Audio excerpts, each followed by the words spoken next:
Hello everyone, welcome to my channel. कैसे हैं आप सब? उम्मीद करती हूँ आप सब बहुत अच्छे होंगे। तो आज मैं फिर से आप सबके लिए कई सारे यूजफुल टिप्स एंड ट्रिक्स लेकर आई हूँ। तो प्लीज़ वीडियो को पूरा देखिएगा, अच्छी लगे तो लाइक एंड शेयर कर दीजिएगा। आज का जो पहला टिप्स है उसके लिए हमें चाहिए प्याज। तो छोटा सा टुकड़ा चाहिए प्याज का, पूरा प्याज भी नहीं चाहिए, पर सरा हो या अच्छा हो, कुछ भी हो आप ले सकते हैं। तो आप देख सकते हैं ये प्याज बिल्कुल सरा हुआ है, इसे हम खाने में यूज़ नहीं करेंगे, नहीं तो पूरा सब्ज़ी ही बर्बाद हो जाएगी।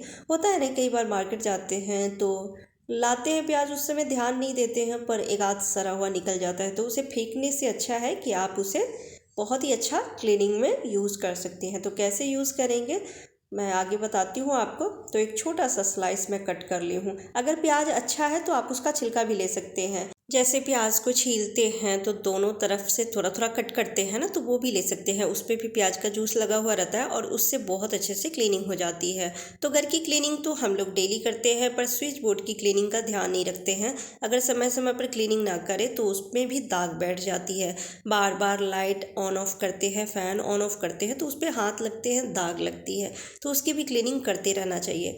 तो ये जो फ्रेम है, फ्रेम पर तो पेंट की दाग लगी हुई है, फिर भी मैं साफ़ करने की कोशिश करूँगी। पर इस पे जो थोड़ा बहुत धूल डस्ट है, जो दाग है, वो मैं साफ़ अच्छे से कर दूँगी। और अगर बहुत ज़्यादा गंदा है तो एक दो बार इस सॉल्यूशन का यानी कि इस तरह से क्लीनिंग करेंगे तो वो बहुत अच्छे से चमक जाती है। लेकिन यहाँ पे एक चीज़ का आपको ध्यान रखना है कि जब आप स्विच बोर्ड की क्लीनिंग कर रहे हैं तो अपनी घर की बिजली को ज़रूर कट कर दें, यानी कि जो मेन जहाँ से बिजली आती है यानी कि एमसीबी डाउन कर दे, जिससे कि किसी तरह का कोई खतरा होने का डर ना रहे। क्योंकि क्लीनिंग कर रहे हैं तो हो सकता है बिजली के झटके भी लग सकते हैं। तो इस तरह से जब आप स्विच बोर्ड पे प्याज के छिलके से रगड़ेंगे तो वो बहुत अच्छे से क्लीन हो जाती है। एक दो बार इसी तरह से क्लीन करेंगे ना तो आप देखेंगे स्विच बोर्ड बहुत अच्छे से साफ़ हो जाती है। तो मैं घिस ली हूँ और अब एक सूखे कपड़े से इसको हम साफ़ कर लेंगे। कोई झंझट नहीं है, फटाफट क्लीन हो जाते हैं, टाइम भी ज़्यादा नहीं लगती है। वैसे तो बहुत सारे सॉल्यूशन आते हैं इसको क्लीन करने के लिए, लेकिन उसमें टाइम भी लगता है, पर इसमें कोई टाइम नहीं लगता है। तो ये बहुत अच्छे से साफ़ हो गई है, आप देख सकते हैं। और जो दाग लगा हुआ है फ्रेम पर वो तो पेंट का है। अगला जो टिप्स है वो है चाकू साफ़ करने का। चाकू भी जब हम यूज़ करते हैं तो धीरे धीरे उसकी शाइन ख़त्म हो जाती है, उसकी धार भी कम हो जाती है। तो आज मैं तरीका बताऊंगी जिससे कि इसमें लाइट भी आ जाएगी, यानी चमक भी जाएगी चाकू, और इसकी धार भी तेज हो जाएगी। उसके लिए ले लेना है एक टमाटर और एक चम्मच नमक। तो मैं एक टुकड़ा कट कर ली हूँ और इस तरह से नमक हल्का सा लगा के और इसको हम घिसेंगे चाकू पे। तो जितने भी चाकू छुरी है, यहाँ तक कि जो सीज़र होते हैं ना, वो भी आप ले सकते हैं। और उस पे इस तरह से घिसने से बहुत अच्छे से वो साफ़ हो जाती है। जो दाग लगे रहते हैं वो दाग ख़त्म हो जाती है। सारे चाकू को इसी तरह से साफ़ कर लूँगी।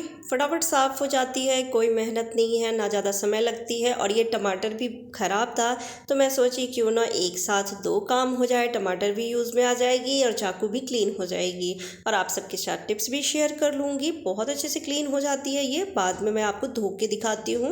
और ये जो चाकू है ना, इस पर दाग लगी है क्योंकि मैं प्लास्टिक की बोतल से बनाती रहती हूँ कुछ ना कुछ, आप सबके साथ शेयर भी करती रहती हूँ। तो जब प्लास्टिक कट करते हैं चाकू को गर्म करके तो उस पर थोड़ी बहुत प्लास्टिक चिपक जाती है, तो जिस वजह से ये दाग बैठ गई है। तो मैं खाली दवाई के पत्तर से इसको घिस दूँगी तो ये भी साफ़ हो जाएगी।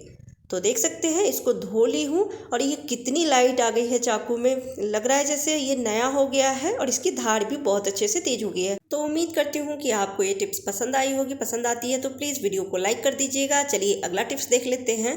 तो अगला टिप्स है चश्मा को क्लीन करने का। आप जो भी चश्मा खरीद के लेकर आते हैं तो आप देखते होंगे बॉक्स में एक उसके लिए कपड़ा रखा हुआ रहता है। बहुत ही सॉफ्ट कपड़े होते हैं और उससे ही चश्मा को क्लीन करते हैं।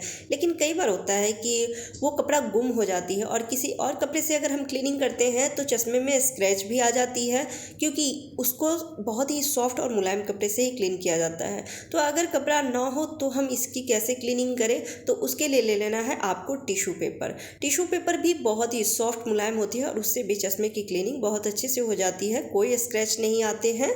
तो आप ले लीजिए टिश्यू पेपर और टिश्यू पेपर से जितने भी चश्मे हैं जो भी है वो क्लीन आप अच्छे से कर लें और फिर वापस से इसको फोल्ड करके उसी डब्बे में रख दें। इससे आपका चश्मा क्लीन भी हो जाएगा और स्क्रैच भी नहीं आएगी। गर्मी का समय आ चुकी है और गर्मी के समय में जब भी बाहर निकलते हैं, ट्रैवलिंग करते हैं या कहीं पर भी जाते हैं तो पानी की बोतल साथ में ज़रूर लेकर चलते हैं। अगर बच्चे हैं तो फिर तो लेकर चलना ही होता है, क्योंकि बच्चों को बार बार प्यास लगती है। तो उसके लिए हम बॉटल लेके या तो पर्स में रख लेते हैं या फिर किसी भी बैग में रख लेते हैं। बॉटल अगर न्यू है तो बहुत अच्छे से पानी हम रख लेते हैं, वो पानी बिल्कुल भी नहीं गिरती है। लेकिन अगर बॉटल पुरानी है, उसका जो कैप है बॉटल का वो अगर लूज है तो पानी पर्स के अंदर या बैग के अंदर गिर जाती है, फिर सारी चीज़ें खराब हो जाती है। पर्स के अंदर भी जो सामान ज़रूरी रहता है वो गीले हो जाते हैं या फिर बैग के अंदर जो सामान रखेंगे वो गीले हो जाएंगे। तो हम ऐसा क्या करें जिससे कि कैप बहुत अच्छे से बंद हो जाए, पानी बिल्कुल भी लीक ना करे। तो अगर कैप लूज़ है तो आप ले लें इलास्टिक वाली रबर, एक रबर लेके और उसको डबल फोल्ड करके इस तरह से लगा दीजिए। अगर रबर नहीं है तो आप बैलून भी ले सकते हैं। बैलून का जो माउथ की तरफ का हिस्सा होता है ना, वो आप कट करके और इस तरह से लगा के और फिर ढक्कन बंद कर दीजिए।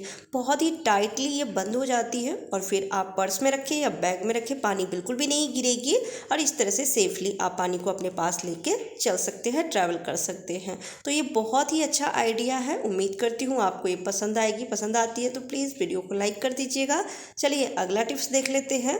अगला जो टिप्स है उसके लिए ले लेना है नारियल वाली झाड़ू।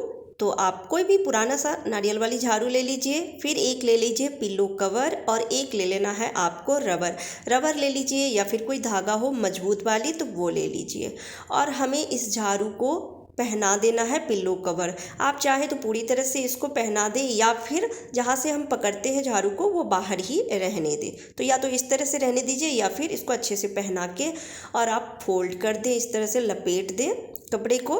तो मैं पूरी तरह से नहीं लपेटूंगी, बस हाथ जहाँ पकड़ना है ना वहाँ बस लपेट के और इसको रबर लगा दूंगी। आप धागा भी बांध दे सकते हैं।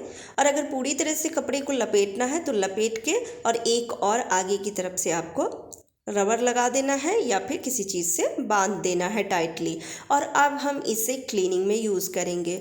घर में जाले बनते रहते हैं और उसकी क्लीनिंग के लिए हम महंगे महंगे मार्केट से झाड़न लेकर आते हैं जो बहुत ही महंगा पड़ता है। तो इससे अच्छा है कि आप इस नारियल वाली झाड़ू को क्लीनिंग में यूज़ कर सकते हैं।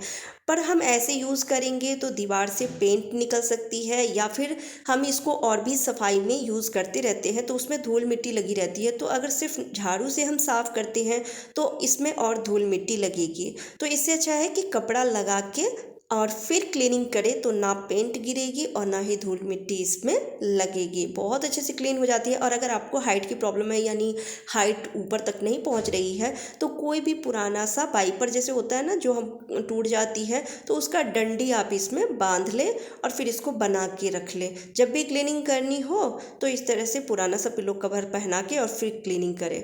इससे जितने भी धूल डस्ट होंगे ये पिल्लो कवर में ही आ जाएगी। फिर इस कवर को धो के और वापस से रख दीजिए।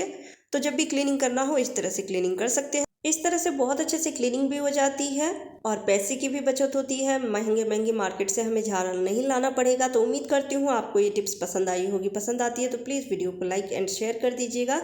चैनल पर पहली बार आए हैं तो सब्सक्राइब करके बेल आइकन प्रेस कर दीजिएगा। फिर मिलती हूँ अगली वीडियो में, तब तक के लिए बाय बाय, टेक केयर।